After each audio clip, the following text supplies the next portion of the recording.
Luke chapter 24, verses 13 to 35, on the road to Emmaus.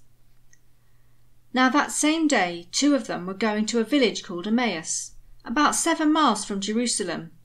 They were talking with each other about everything that had happened.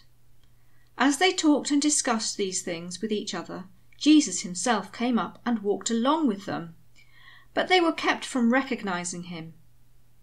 He asked them, "What are you discussing together as you walk along?"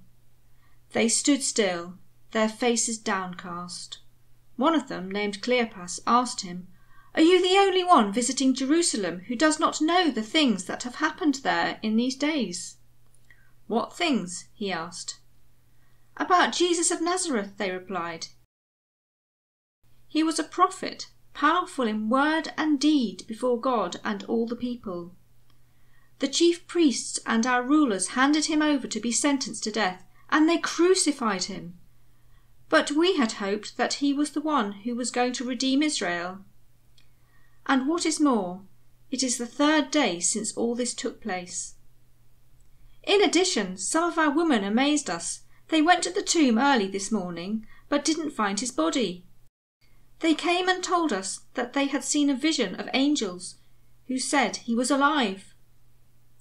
Then some of our companions went to the tomb and found it just as the women had said, but they did not see Jesus."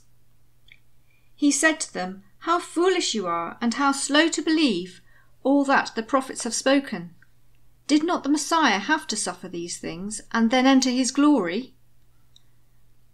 And beginning with Moses and all the prophets, he explained to them what was said in all the scriptures concerning himself.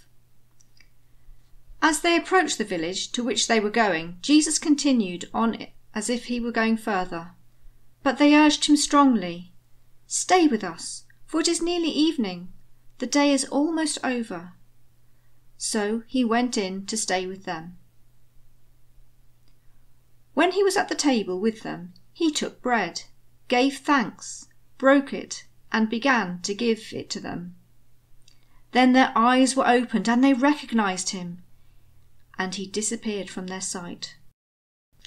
They asked each other, "Were not our hearts burning within us while he talked with us on the road and opened the scriptures to us?"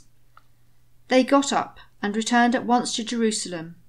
There they found the 11 and those with them assembled together, and saying, "It is true, the Lord has risen and has appeared to Simon." Then the 2 told what had happened on the way, and how Jesus was recognized by them when he broke the bread. This is the word of the Lord. Thanks be to God.